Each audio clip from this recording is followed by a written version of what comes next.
Hay que tener cuidado. Lo que hay que decir de modo casi aburrido es que la derecha no puede seguir jugando con el Perú. La derecha bruta y achorada no puede seguir creyendo que el Perú es su chacra. Esto tiene que estar en manos de gente más seria. El centro tiene que ocupar su lugar. Tiene que surgir un liderazgo de centro que justamente aparte a esta gente que está a nivel de Congreso aliada con la delincuencia, abiertamente. Abiertamente, abiertamente. Cuando dices todo esto, cuando discurres y llegas a esta reflexión, ¿estás pensando en alguien? ¿Se te ocurre un nombre, más de un nombre, en fuerzas políticas en particular? Sí, se me ocurren nombres, pero no quiero decirlos Ok. porque el karma me persigue. Me parece muy bien. Ahora, ¿qué cosa es Dina Boluarte? ¿Es una marioneta? ¿Es una mujer enajenada? ¿Es una aliada más de esta cosa amponesca que que radica en el Congreso de la República? ¿Cómo Mm, definirías tú a Dina Boluarte? sí, ¿Qué cosa es? ¿Qué la cosa es? pregunta que has hecho además es verbalmente devastadora, ¿no? ¿Qué cosa es? Bueno, Sí, sí, por ahí anda el asunto. ¿mm? Lo primero que es Dina Boluarte es la mujer que Judas Iscariote habría rechazado por miedo. Te aseguro que por temor no se habría acercado ahí. Es lo peor que le ha podido pasar a Perú, para decirlo así en términos muy breves, ¿no? Podía pasarle, al Perú le podía pasar muchas cosas malas. Una de las cosas malas fue Pedro Castillo. ¿Mm? Pedro Castillo, hombre, el hombre del sombrero, digamos, Pedro Castillo era el regreso de Atahualpa, ¿verdad? Pero sin Pizarro, Sí. hombre, con un futuro gigantesco. Regresaba a Atahualpa. No, no. Se hizo mexicano y regresó Malinche. Se Bueno, nacionalizó oye, mexicano. como lo Quien tuvo. volvió fue Malinche, Felipillo. Y entonces, este pobre hombre eh, desbarató esta opción popular de izquierda, que podría haber sido grandiosa. Ojo, pudo haber sido grandiosa, porque si Pedro Castillo hubiese sido inteligente, habría hecho un gobierno de centro izquierda, absolutamente posible, hiperpopular. Imagínate un gobierno con un gabinete de Pedros Franques, todos Pedro Franques. Hombre, pasaban al otro lado. No, además, su primer discurso yo recuerdo que dije, wow, no sintonizará con la Lima de Miguel Dazo, pero sí Claro, era un discurso que incluía, pero fue una sola vez y a partir de exacto. ahí Eso fue Castillo cuando, fue eso Pedro fue Castillo. antes del rapto, el rapto de Zarratea, ¿no? Fue casi inmediato.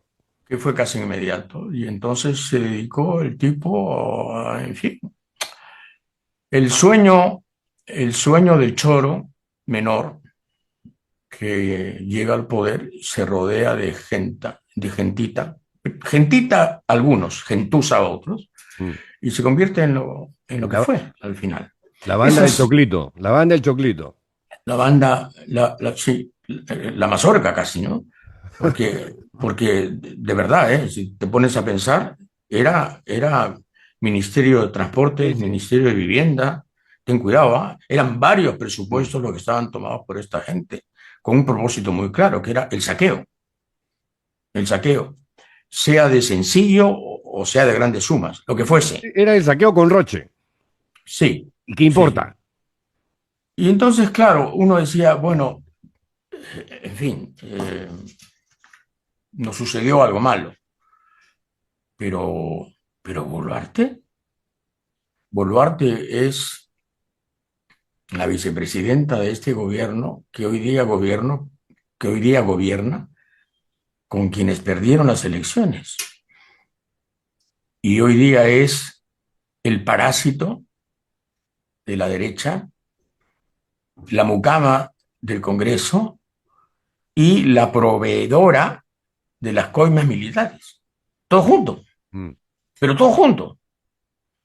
Y Es la qué es lo mujer más más peor. poderosa de la mafia que nos gobierna, evidentemente. Y la pregunta es, ¿pudo ser peor? No, no. Yo dije hace poco en mi podcast, me atreví a decir y lo confirmo, que lo que pasa el 26, lo que ocurre el 26, y no importa qué ocurra, en ningún caso va a ser peor que Dina Boluarte. Dina Boluarte por lo menos nos ha vacunado. No hay nada peor que ella. Bueno, es cierto, la guerra civil sería peor que ella. Sí. La guerra civil sería peor que Y y hay el, que y el, evitarla. y el Yo primer Alan espero. García, y hasta el primer Alan García también. Pero cuando terminó el Fujimorismo y todo el mundo aceptó que era un régimen autoritario, violador de los derechos humanos, corruptazo, todo el mundo dijo, ya, nunca más el Fujimorismo. Vino Paniagua, gobierno de transición, un oasis democrático. Toledo, creo que como Castillo, tuvo una gran oportunidad, pero Toledo prefirió el alcohol, el whisky, el Johnny Walker y la corrupción. Y traicionó a todos los peruanos. Y yo creo que ahí empieza una vez la debacle que comentabas tú en tu prefacio. Después del Fujimorismo, vino el Fujimorismo, gradualmente, hasta que hoy por hoy no solamente existe el Fujimorismo, sino tiene variantes, tiene derivas, sino qué cosa significa, por ejemplo, Rafael López Aliaga. ¿Cómo explicas tú la existencia de un Rafael López Aliaga en este segundo? Como un líder político me parece un título demasiado grande, pero como un referente de la derecha. Sí, pues, pero eso sucede cuando la derecha se convierte en una deriva del dinero. Luis Bedoya Reyes Mm, fue durante muy buen tiempo el líder, digamos, de los conservadores del Perú. sí, Pero si te fijas bien, Bedoya Reyes tenía un marco doctrinario que era el social cristianismo. sí, claro. En su caso, con un sello conservador, es cierto, pero venía de la Alemania de la posguerra, de la DC alemana, de los Adenauer y demás. Había un marco, había una herencia que conservar, una reputación que cuidar, Y un ideario mínimo, un básico. norte ideológico. Sí. Sí, claro. Eh, López Aliaga es, digamos, el furgón de la nada. Pregúntale a, pregúntale a López Aliaga qué piensa del mundo, qué concepto tiene de las cosas, del Estado. Mm. Y lo que te va a responder es que mañana Machu Picchu va a estar lleno y mi hotel también. No tengo dudas. Es un hombre práctico, es un hombre exitoso, me quito el sombrero, ha hecho mucho dinero, ¿no? Tiene un tren de vida fastuoso, por decirlo con cierta ironía, pero él no es el peor caso, ¿eh? El César caso más Acuña, extremo y maravilloso es César Acuña. César Acuña, cogobierna. César Acuña tiene 65 de cociente intelectual, no tengo dudas. No lo he medido, ¿ah? No, no, pero tú eres Pero una lo persona tazo. generosa. Eres muy generoso. 65, sí. O sea, 7 por 8, Forrest Gump sentiría vergüenza frente a él. Y mira dónde está. Cogobierna. cogobierna, sí. Cogobierna con Simplemente María. Cogobierna junto a Simplemente María y a Lampa, ¿no? Del Congreso. O sea, aquí lo único que falta es la música de risas y salsa. Y completamos la escena. Y el rol que está jugando Keiko, que trata de ponerse detrás, pero sus tentáculos son evidentes y los hilos de Dina Boluarte tienen un color naranja y muchas de las decisiones salen del fujimorismo más duro. Sí, tú lo único que tienes que hacer es actas de votaciones. Mm, Ahí están, Ahí está todas. todo, ahí está Actas de todo. votaciones. Todas las votaciones. Polémicas, discutibles, pro delito, pro crimen organizado. Todas incluyen el bloque completo de Fuerza Popular. Apoyo incondicional a esas leyes. Apoyo incondicional al gobierno de la señora Boluarte.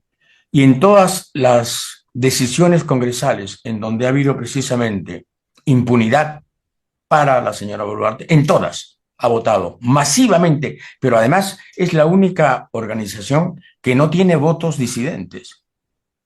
Los 20 votos, 20 es Fuerza Popular.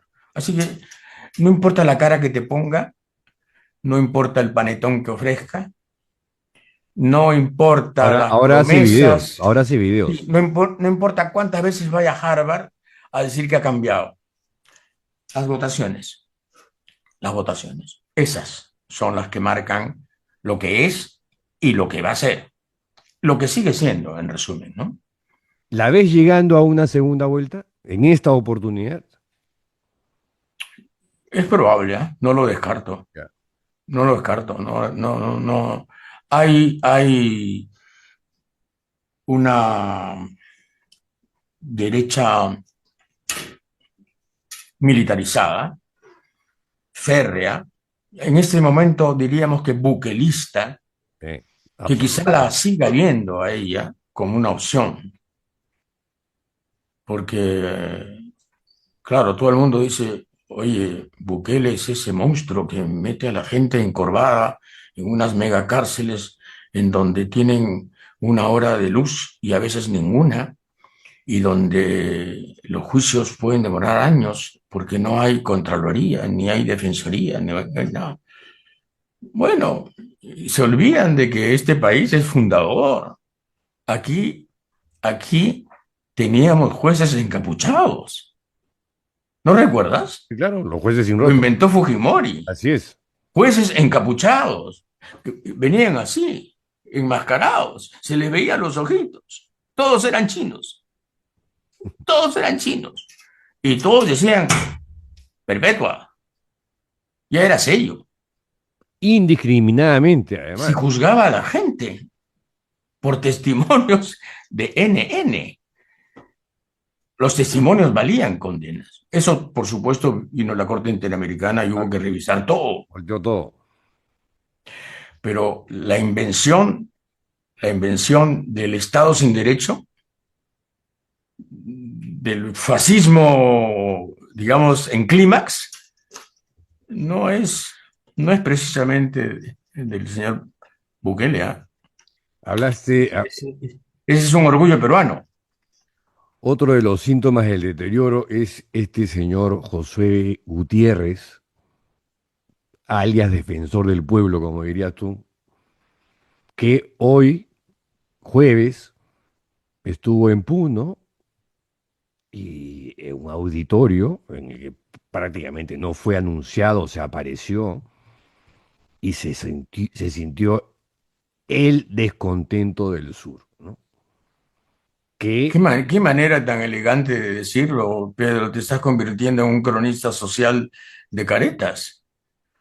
¿Ah? Me has recordado a Doris Gibson. No, lo echaron a patadas. Vino una señora y le quitó el micro, sí, se lo arranchó, sí, sí, sí, sí. lo botaron. Es impresionante. Yo Impresionante. vi las escenas, escenas de auténtico repudio popular, ¿eh? Eso es lo que yo me temo, Pero que te que ese pero que te sur, das cuenta que si este tipo se vaya y no tiene ninguna idea a dónde va ni cómo lo van a tratar, que piensa que puede controlar y manejar la situación a punta de floro, es porque ya los peruanos estamos enajenados. no, pero digamos, eh, Los limeños. a él lo convencieron de que él podía dar un discurso en Puno, podía dar un discurso en Juliaca y podía ser, si no aplaudido, por lo menos aceptado. Y hay equipos de prensa que hacen viajes previos y más o menos sondeos. Es gente muy ciega y está convencida de su autoridad. Por eso es que a la señora le han podido jalar los pelos y le han podido apedrear Mm. y le han podido tirar huevos y le han podido gritar de todo, porque, claro, nadie le ha dicho que efectivamente el repudio es absoluto y que lo que ella ha promovido, lo que ella ha promovido con su conducta de una inmoralidad repulsiva, es un país aún más polarizado. Éramos un país entregado, digamos, a los extremos. Ahora somos un país encanallado. Ella es responsable de la mitad de lo que está pasando en el Perú. Ahora, Y tampoco lo entiende, o finge no entenderlo. No lo sé, ahí sí podríamos discutir. No lo entiende o finge no entenderlo. Pero es un mecanismo, yo entiendo, casi de autoterapia, ¿no? claro, pero Eh, ella a la vez percibe lo mismo que el Congreso, que tienen una popularidad que está por los suelos, si acaso no es subterránea, tienen esta percepción de que pueden hacer lo que les da la gana porque los peruanos no reaccionan, porque los peruanos son apocados, porque han pasado cosas escandalosas y se mantienen silentes. ¿Por qué somos así? sí, lo que pasa es que Porque siempre fuimos así. la gente va a hablar el 26 con votos. ¿Y por qué crees que están reorganizando el Jurado Nacional de Elecciones? ¿Y por qué crees que confían tanto ahora en la nueva OMPE? ¿Y por qué crees que están haciendo un montón de cosas para ajustar el conteo? Sí, sí, acá hay un claro propósito. Ahora, ¿por qué somos así? Sí. Bueno, pues no siempre hemos sido así, ¿eh? Ten cuidado, no siempre hemos sido así. Por eso pregunto. Sí, bueno, el otro día yo leí en mi podcast un libro de historia de Iberoamérica escrita por un español para estudiantes españoles. Hombre, y lo que decía era que la primera insurrección digna de llamarse tal, en lo que eran los dominios justamente de la península, fue la de Tupac Amaru. Aquí hemos tenido demostraciones muy claras de inconformismo valiente y corajudo. Am, Al final de cuentas, fíjate, si examinamos los últimos años, las últimas décadas, am, eh, las marchas populares cambiaron el destino del Perú Sí. en 1977, 78. El gobierno militar, que ya tenía 10 años, eh, convoca elecciones a partir de una huelga general convocada por la CGTP. No lo olvidemos. Fueron las calles las que le dijeron a los militares, basta, queremos elecciones, ¿no? Eso está clarísimo. Y, y, y fueron en muchos sentidos el, las calles y el descontento de las calles los que, los que llevaron al fujimorismo a una crisis el año 98. Y digamos, el miedo hizo que Fujimori concibiera el fraude salvador del año 2000 para prorrogar su mandato, pero le salió cuadras, pero las calles no estuvieron tan calladas, ¿eh? Yo he Claro, hecho muchos reportajes sobre gente que sufrió durante esa época la represión.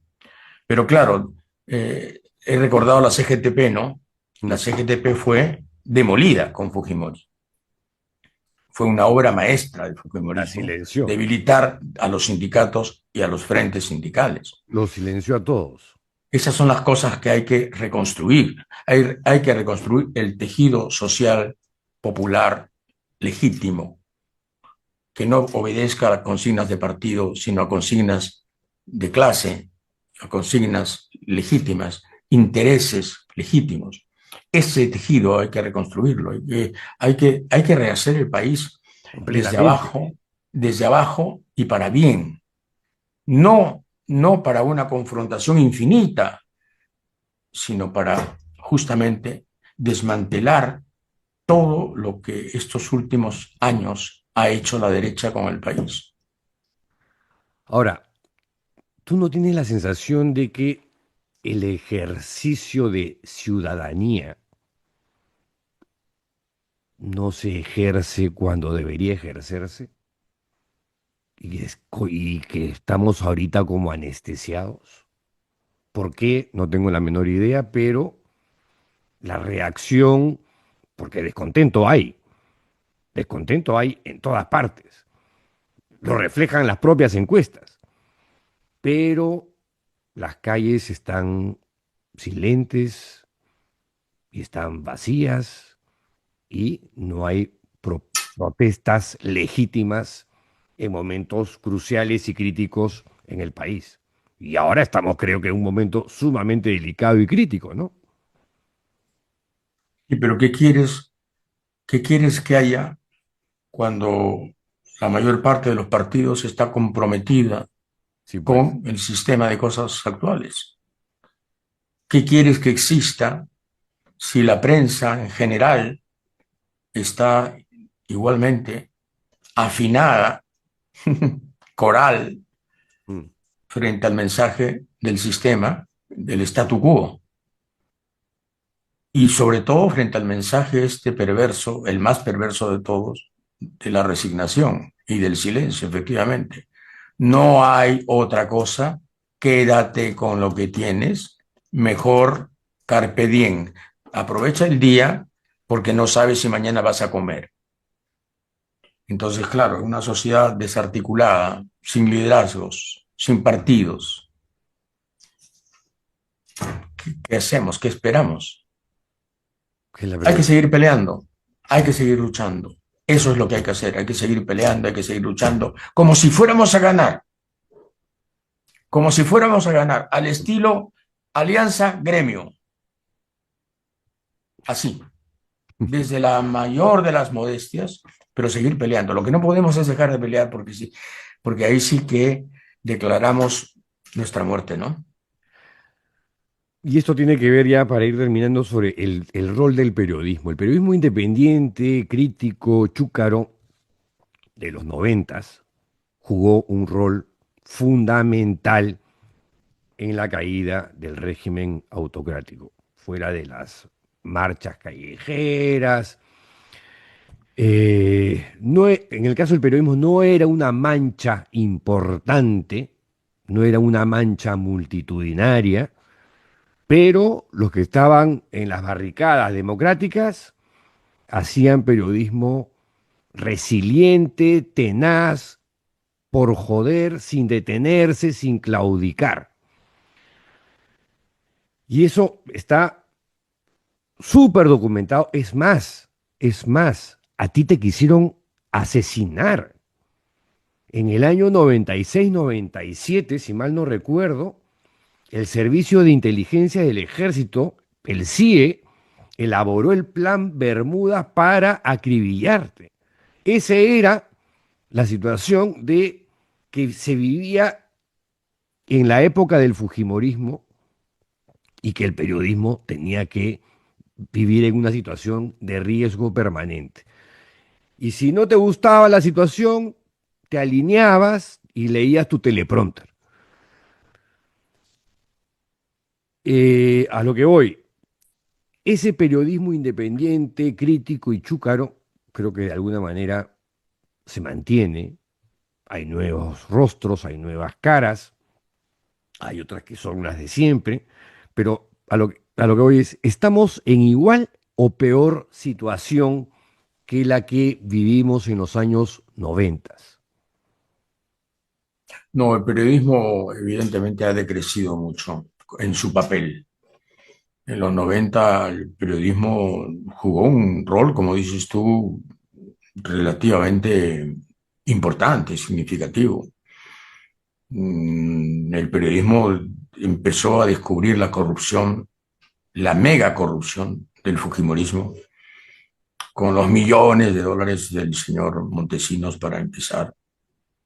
Pero no solo eso, ¿no? Las casas del señor ministro del Interior de aquel entonces, que era un general del ejército, y los Y de, robos en la y de marina, defensa, ¿no? Las casas de los militares eran una cosa alucinante. exactamente, y las compras militares. No, yo tengo que decir que la prensa de hoy me preocupa. Um, ha perdido mucha calidad, identidad, eh, y hay una razón, ¿no? Hay una razón. Se ha impuesto el negocio en las redacciones de hoy y por supuesto en las televisiones de hoy, ya no digo en las radios. Quien manda es la oficina de ventas. Y hay periodistas que no dudan en hacer comerciales en sus propios programas y anunciar, no sé, brasieres, cervezas, lo que fuese. Aparte de esto, se ha reclutado a mucha gente, digamos, de los suburbios culturales del Perú. Y entonces tienes a esta gente que puebla la radio con un castellano que empieza a ser ya un dialecto andino, un dialecto iberoamericano, para decirlo claramente, ¿no? Eh, cuando el periodismo se pelea con la cultura, cuando el periodismo se enemista con el lenguaje, cuando el periodismo desiste de cualquier, eh, digamos, amor Mm. por la cultura, bueno, atenta a las consecuencias. Y el periodismo de hoy, no estoy generalizando, hay excepciones, desde luego, es un periodismo profundamente safio, profundamente inculto, profundamente alejado de aquello con, hombre, con lo que soñó, no sé, un Mariátegui, por decirlo de algún modo, ¿no? Para esta entrevista, revisé la entrevista que te hice para mi librito Rajes del Oficio, una entrevista que te hice en marzo del año 2007. Me la digo completa. Y no ha envejecido, pero nada.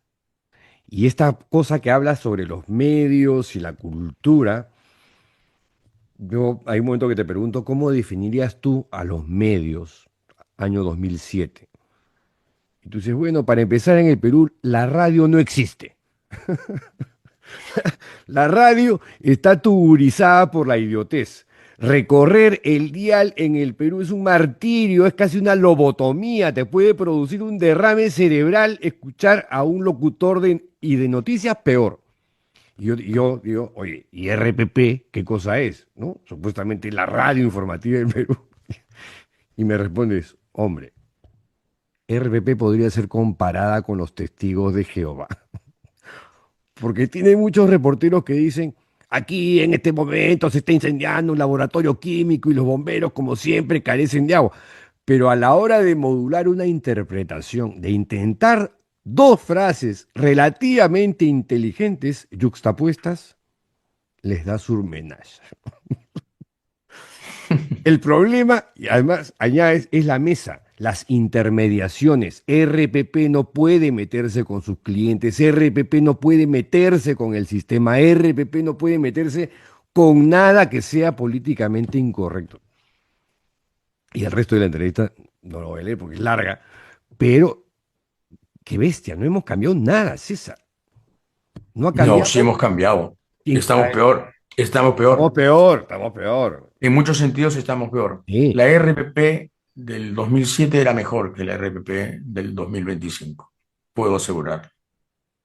¿Hemos mejorado en algo? No. ¿Alguito? Hemos mejorado, creo, eh, nuestra capacidad de indignación. Estamos recuperando nuestra capacidad de indignación.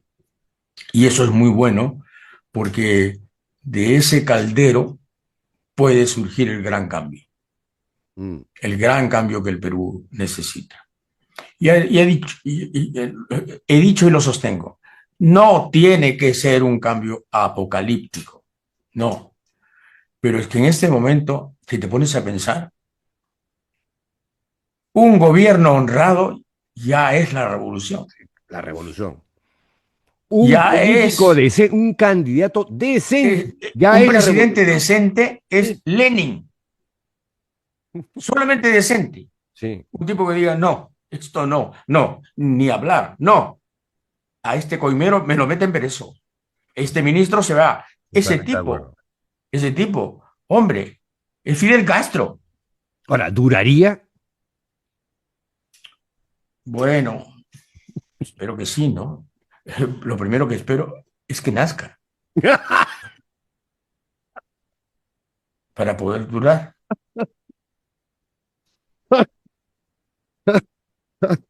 Ay, ay, ay. Dos temas finales y nos vamos, César, ya no te quito más tiempo. Pero no te puedo dejar de preguntar por Gaza y por Donald Trump. Yo quiero saber tus impresiones. Por Gaza y por... Donald Trump, Ah, empieza por donde quieras. o sea, por Gaza y por el gas. Bueno, tú sabes lo que yo pienso de Gaza, ¿no? Mm. Pero en fin, lo digo con toda firmeza y con todo entusiasmo, como si lo dijera por primera vez. Nunca pensé que las víctimas de los nazis iban a ser peor que los nazis. Qué bestia, Y ¿no? son peores que los nazis. Mm. Y lo digo con absoluta firmeza. Los israelíes que están perpetrando la masacre de Gaza, la matanza de Gaza, el genocidio de Gaza, son peores que los nazis. Porque los nazis, no te olvides, escondieron sus canalladas. Los campos de concentración no eran lugares de visita, eran horrendos cercos de cemento en donde se mataba, se torturaba, se hambreaba. Los israelíes están haciendo esto a campo abierto, Mm.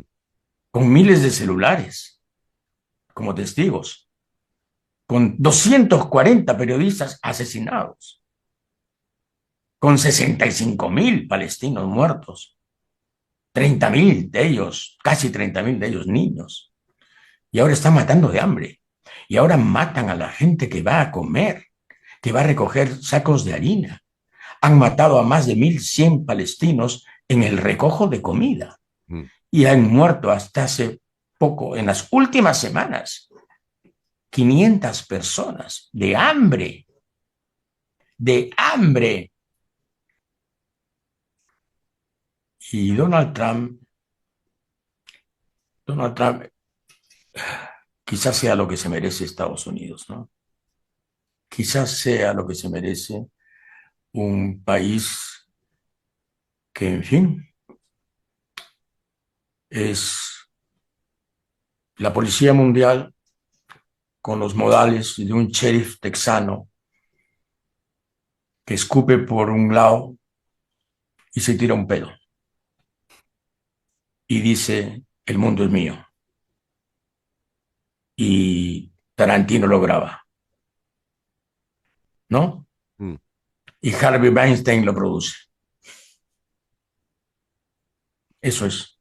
Fin de la película. The end. Más el caso de Epstein, ¿no? ¿Mm? Más el caso de Epstein. Ah, no, claro. Epstein le pone la firma. Sí, Epstein y la niña de sus ojos. Qué horror. Bueno, César, te agradezco enormemente por haber tenido la generosidad para conversar conmigo sobre estas cosas del día a día, de este futuro incierto que tenemos por delante, pero como dices tú, hay que pelearla, porque en el momento que tiremos la toalla, estaremos recontra jodidos. Sí, Contra jodidos. sí, estaremos en el Ángel. Sí. Ahora, tienes para una segunda, con todos estos personajillos que han aparecido, tienes para una segunda edición gorda de biografías falaces. Sí, no, el elenco es Dina enorme. Baluarte, bueno, nombres, Dina Baluarte, César Cacuña, Sí, ¿qué más tienes ahí? sí, casi Carpuñay, ¿no? Bueno, querido César, te mando un fuerte abrazo, gracias de nuevo. Gracias a ti, Pedro. Muchas No, gracias. gracias a ti Ha sido grato, como siempre, hablar contigo. para mí también. Te mando un fuerte abrazo, cuídate mucho y hasta otra oportunidad que espero que se dé Claro que sí, en un año. seguro que sí. Chao César, cuídate mucho. Gracias.